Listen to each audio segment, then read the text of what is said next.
اس ملک میں سفر کرنا ہے، اپنے نظریات اور اپنے اقدار کی حفاظت کرنی ہے۔ ہم اس ملک میں جنگوں کے متحمل نہیں ہیں۔ ذرا سوچو خدا کے لیے، حکمرانوں ذرا سوچو۔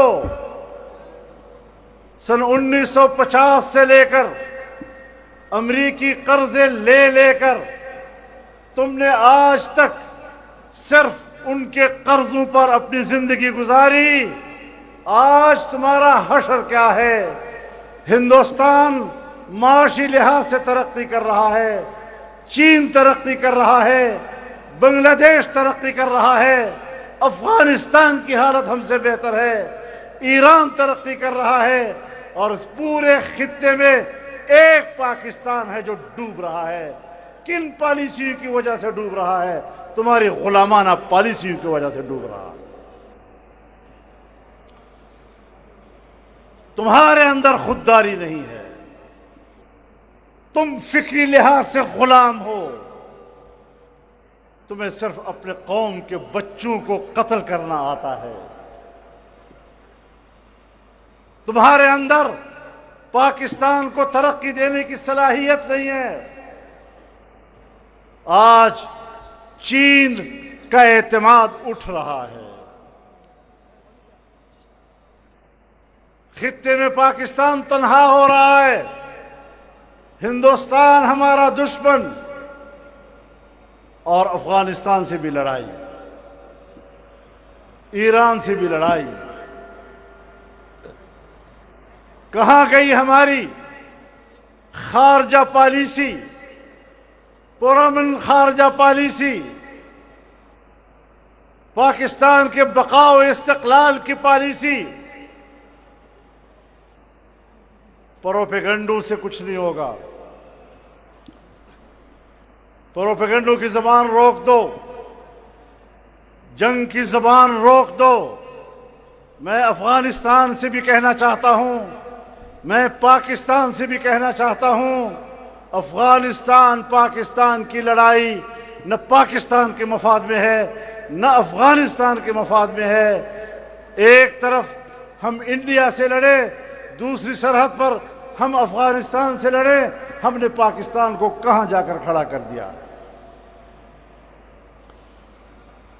اور ہم جنگ بندی کے لیے کہہ رہے ہیں، صرف جنگ بندی کے لیے نہیں، زبان بندی کے لیے بھی کہہ رہے ہیں۔ ایک دوسرے کے خلاف بولنا روکو، غلط پروپیگنڈے روکو۔ ایک بھی کہتا ہے میں بے گناہ ہوں، دوسرا کہتا ہے میں بے گناہ ہوں۔ ایک کہتا ہے میں بھی صرف دفاعی جنگ لڑ رہا ہوں، دوسرا بھی کہتا ہے میں دفاعی جنگ لڑ رہا ہوں۔ ان چیزوں سے کام نہیں بنتا۔ جمعیت علماء اسلام پہلے بھی کردار ادا کر چکی ہے، اور اس سفارتی کردار میں ہم نے کامیابیاں حاصل کی ہیں۔ تمہاری پوری وزارت خارجہ جو مقصد حاصل نہیں کر سکی، وہ پاکستان کی ایک سیاسی جماعت نے حاصل کی۔ اور جب تم نے الیکشن میں دھاندلی کی اور جمعیت علماء اسلام اپوزیشن میں بیٹھی، بنی بنائی باتیں تمہارے ہاتھوں سے بگڑ گئی۔ تمہارے اندر تو معاملات، طے شدہ معاملات کو آگے بڑھانے کی اہلیت و صلاحیت بھی نہیں ہے۔ ہم آج بھی دونوں ملکوں کے درمیان معاملات کو ٹھیک کرنے کے لیے کردار ادا کرنے کو تیار ہیں، لیکن اس کردار کے لیے ماحول دینا پڑے گا۔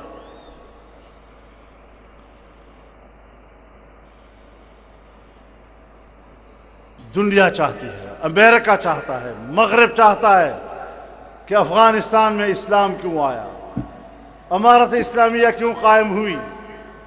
ان کے پیٹ میں درد ہے۔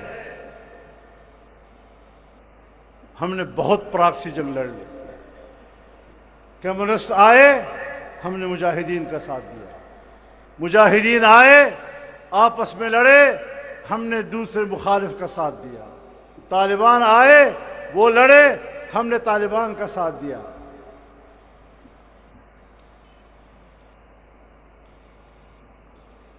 طالبان کے خلاف ہم نے کرزئی کا ساتھ دیا، ہم نے اڈے دیے، امریکہ کو اڈے دیے، جہاز اڑائے، اب ہماری فضاؤں سے گزرے اور افغانستان پر بمباری کرتے رہے۔ آج کہتے ہیں افغانستان پر قابض حکومت۔ کیوں بھائی قابض؟ کہتے جنگ کر کے آئے ہیں، عوام کے منتخب نہیں ہیں۔ تو میں نے کہا ملا عمر بھی تو جنگ کر کے آیا تھا، وہ بھی تو عوام کے انتخاب سے نہیں آیا تھا، تو آپ نے سرکاری طور پر ان کو تسلیم کیا یا نہیں؟ آپ نے ان کو وہاں سفارت خانہ لیا وہاں، اور یہاں ان کو سفارت خانہ دیا۔ آپ نے دونوں ملکوں کے تعلقات کو سفارت خانے کے اعلیٰ معیار پہ قائم کیا۔ آج کیا ہو گیا ہے؟ اپنے قبلہ سیدھا کرو، دوسروں کے قبلوں پہ بحث نہ کیا کرو، اپنا قبلہ ٹھیک کرو۔ ہم خطے میں امن چاہتے ہیں، ہم پاکستان کو ایک پرامن ریاست دیکھنا چاہتے ہیں۔ پرامن ہوگا تو پھر اس کے بعد پاکستان معاشی ترقی کر سکے گا۔ اپنے پالیسیوں پہ نظر ثانی کرو۔ ملک میں اگر مسلح گروہ پھر رہے ہیں تو پاکستان کے اندر تو مسلح گروہ موجود ہیں، اور جاتے ہو افغانستان میں بمباری کرنے کے لیے تو درون درچ کر دی کہ بیرون خانہ آئی۔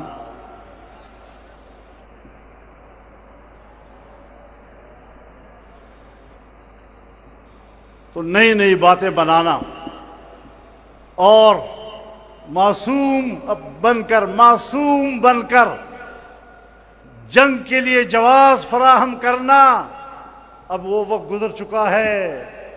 40 سال 45 سال سے لوگ آپ کو اسی طرح دیکھ رہے ہیں۔ آپ ہمیشہ مظلوم ہوتے ہیں، آپ ہمیشہ معصوم ہوتے ہیں، آپ ہمیشہ حق پر ہوتے ہیں، اس کے باوجود حالات کیوں ٹھیک نہیں ہو رہے؟ آپ پیچھے کیوں جا رہے ہیں؟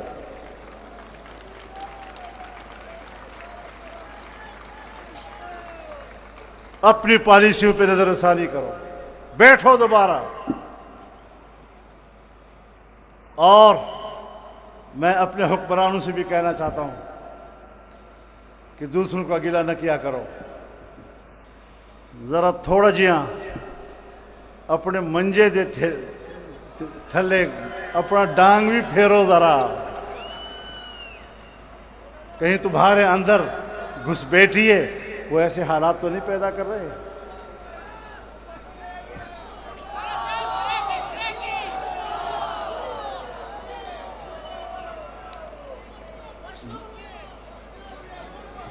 اس کا احتمال افغانستان میں بھی ہے، اس کا احتمال یہاں بھی ہے۔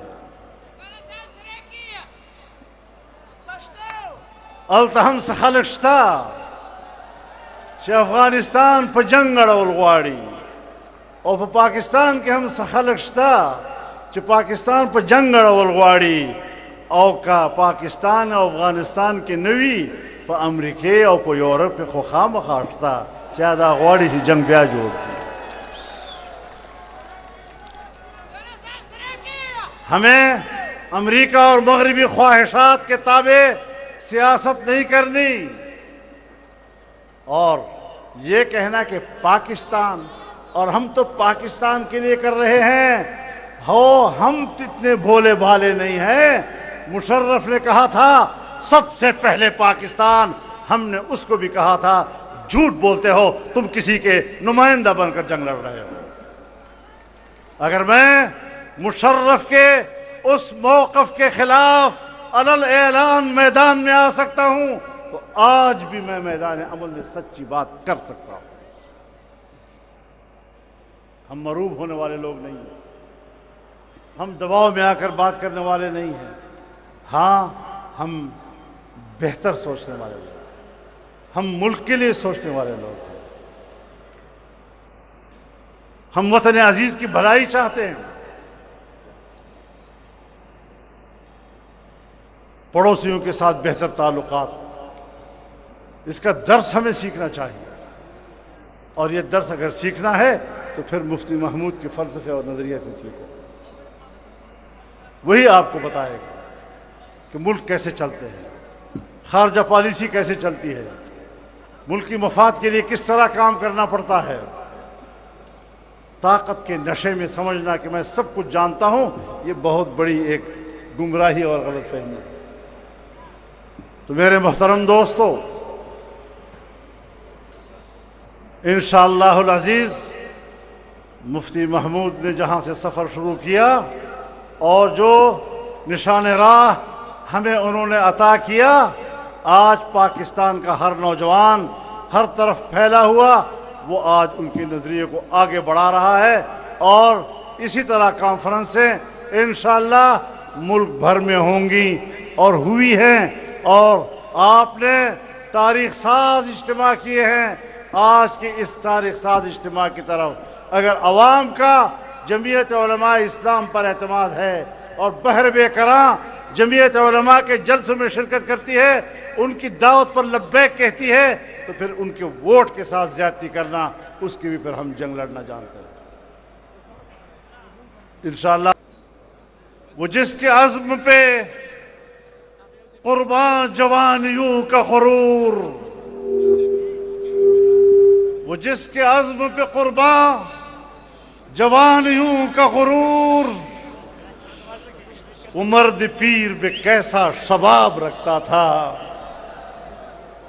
اور وہ اپنی زیست کے لمحوں کی لاج رکھتا تھا، وہ اپنی زیست کے لمحوں کی لاج رکھتا تھا، اور وہ کل کو اپنے تصرف میں آج رکھتا تھا۔ اور ایک مرد قلندر بھی کیا سکندر تھا، وہ ایک مرد قلندر بھی کیا سکندر تھا جو اپنے پاؤں کے ٹھوکر پہ تاج رکھتا تھا۔ تو ہمت ہارے تو نہیں ہو نا، چھوڑو ان باتوں کو، اب اس کی اہمیت ختم ہو گئی ہے۔ پارلیمنٹ پہ 5 سیٹیں ہیں، 10 سیٹیں ہیں، نہیں ہے۔ پارلیمنٹ کی اہمیت ختم ہو چکی ہے۔ پارلیمنٹ گھر کی لونڈی ہے اب، اسٹیبلشمنٹ کی، اب ایوان کی حیثیت نہیں، اب اس میدان کی اہمیت ہے، اس میدان کی حیثیت ہے۔ یہ میدان زندہ ہے تو ہم زندہ ہیں، تم جانو اور تمہارے ایوان جانیں۔ عیاشیاں کرتے رہو، ہم تمہارے اس طرح کے جعلی ایوانوں کو اپنے ٹھوکر کے نوک پر رکھتے ہیں۔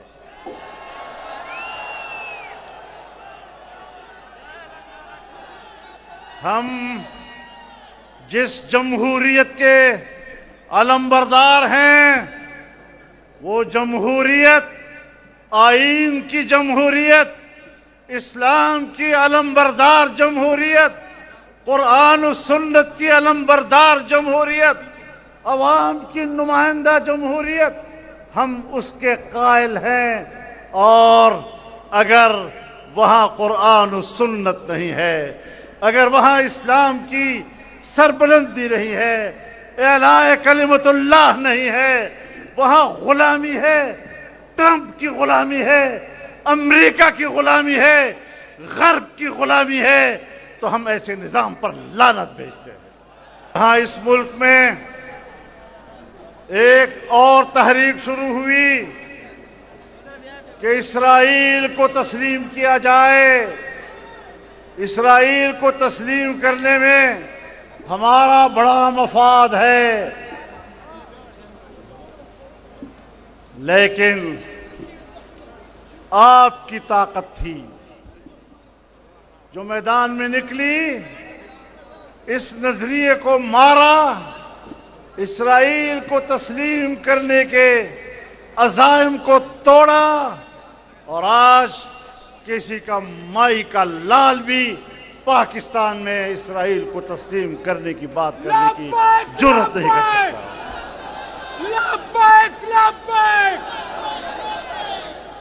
میرے محترم دوستو، آپ کی حکمرانوں کے فلسفے اور ان کی معروضی سوچ، وہ قرآن کے مستقل فیصلوں کا مقابلہ نہیں کر سکتے۔ حکمرانوں کی لالچی نظریے، حرص کے نظریے، وہ رسول اللہ صلی اللہ علیہ وسلم کے قطعی فیصلوں کی تردید نہیں کر سکتے، اس کا مقابلہ نہیں کر سکتے۔ اللہ رب العزت نے یہودیوں پر قیامت تک لعنت بھیجی ہے، اور یہ وہ سازشی لوگ ہیں کہ قرآن کہتا ہے کہ جب بھی معاہدہ کریں گے یہ توڑیں گے، مسلسل معاہدے توڑیں گے۔ آج ایک بار پھر معاہدہ کیا جا رہا ہے، دنیا کا ٹرمپ خان آیا ہوا ہے، وہ صلح کرا رہا ہے۔ ہم نے بہت سے صلح دیکھے، ہم نے امریکہ کی مداخلتیں دیکھی، ہم نے یورپ کی مداخلتیں دیکھی۔ اس سرزمین پر کتنے معاہدات ہوئے، لیکن ہر معاہدے کا نتیجہ یہ نکلا کہ فلسطین کو کمزور کیا گیا اور اسرائیل کو طاقتور بنایا گیا۔ آج بھی ہمیں معاہدات کی وہ تاریخ نہیں بھولنی چاہیے، اور ہمیں واضح طور پر اپنا یقین رکھنا چاہیے۔ ٹرمپ صاحب، آج آپ کہتے ہیں میں خون ریزی روکنا چاہتا ہوں، ہم جانتے ہیں 2.5 سال تک 2 سال تک تم نے وہاں خون ریزی کرائی، 70,000 فلسطینیوں کا قتل عام کرایا۔ آپ نے مسلمانوں اور فلسطینیوں کے قتل عام کے لیے 2023 میں 21 ارب ڈالر کی امداد ان کو دی۔ آپ نے مسلمانوں کو قتل کرنے کے لیے ان کو لڑاکا طیارے فراہم کیے، ان کو راکٹ فراہم کیے، ان کو میزائل فراہم کیے۔ انہوں نے عام مسلمانوں کو، عام انسانیت کو تہہ تیغ کیا، اور بارود و آہن کی بارشیں وہاں پر ہوئی۔ آپ مجھے بتائیں، کیا جنیوا انسانی حقوق کنونشن کے اصول کسی عام شہری پر بمباری کی اجازت دیتے ہیں؟ کیا اقوام متحدہ کے انسانی حقوق کا چارٹر وہ محفوظ انسانیت پر اس طرح کی بمباری کی اجازت دیتا ہے؟ آپ نے 1.5 لاکھ سے زیادہ لوگوں کو زخمی کیا ہے، اتنے ہی لوگ بے گھر ہو چکے ہیں، اور بھوک کی وجہ سے، بیماریوں کی وجہ سے ہزاروں تک اموات پہنچ گئی ہیں۔ یہ انسانی جرم ہے۔ اسرائیل اور نیتن یاہو اس انسانی جرم کے مرتکب ہوئے ہیں، اور عالمی عدالت انصاف نے نیتن یاہو کو انسانی جرم کا مرتکب قرار دیا ہے، اس کو سزاوار قرار دیا ہے، بجائے اس کے کہ اس کو مجرم سمجھ کر گرفتار کیا جائے۔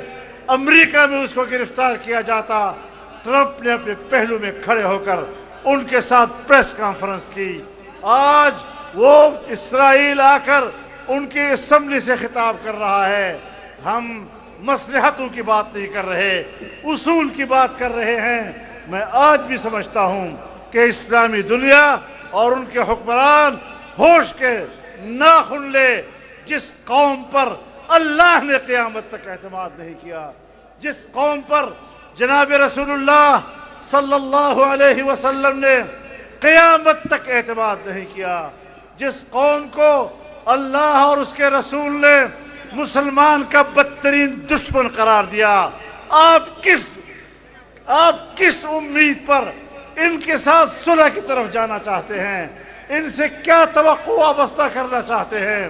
اور لڑائی رہے گی، قیامت قریب آئے گی، یہی یہودی اور مسلمان آپس میں لڑیں گے، مسلمان یہودیوں کو قتل کریں گے، یہاں تک کہ یہودی درخت کے پیچھے چھپیں گے، پتھر کے پیچھے چھپیں گے۔ حدیث میں آتا ہے، رسول اللہ صلی اللہ علیہ وسلم فرماتے ہیں، جب یہ پتھر کے پیچھے چھپنے لگیں جب یہ درخت کے پیچھے چھپنے لگے تو اس وقت پتھر پکارے گا یا مسلم یا عبداللہ، اے مسلمان، اے اللہ کے بندے، ورائی یہودی فاقتلوہ، میرے پشت پہ یہودی چھپا ہوا ہے، مارو اس کو۔ درخت کہے گا یا مسلم یا عبداللہ ورائی یہودی فاقتلوہ، خدا کی قسم تمہیں پتھر بھی پناہ نہیں دے گا، تمہیں درخت بھی پناہ نہیں دے گا، اور تم نیست و نابود ہوگے، انشاءاللہ مسلمانوں کے ہاتھوں تمہیں نیست و نابود ہونا پڑے گا۔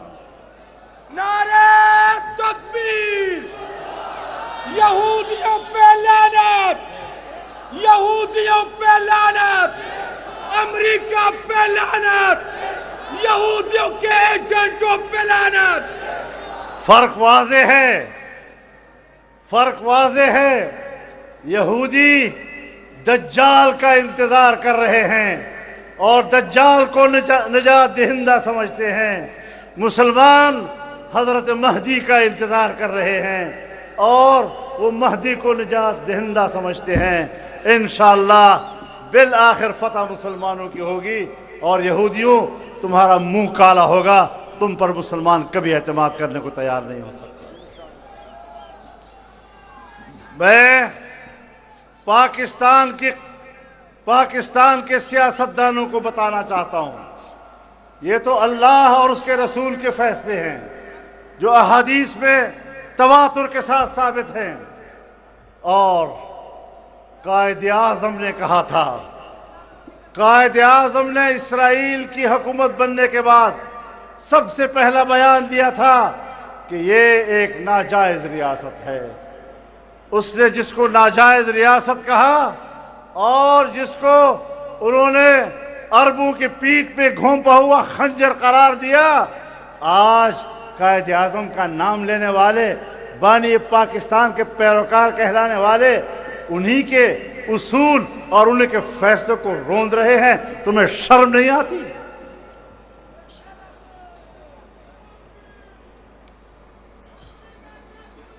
اور صرف یہی نہیں، جب اسرائیل وجود میں آیا تو اسرائیل کے سربراہ نے جو پہلا خارجہ پالیسی کا بیان دیا تو اس میں اس نے خارجہ پالیسی کے بنیادی اصول بتائے، اور اس میں یہ بھی کہا کہ ہمارا نصب العین ایک نوزائیدہ ملک کا خاتمہ ہے، اور وہ نوزائیدہ ملک پاکستان ہے۔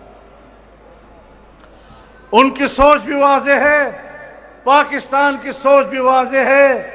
ہم پاکستان کی سوچ کو قبول کرتے ہیں، ہم پاکستان کے اصول کو قبول کرتے ہیں، اور جب تک ہم زندہ ہیں، میں اللہ کو گواہ بنا کر کہتا ہوں اور ان ساری قوتوں کو آگاہ کرتا ہوں، جب تک ہم زندہ ہیں تمہارا باپ بھی اسرائیل کو تسلیم نہیں کر سکے گا۔ لبیک لبیک لبیک لبیک!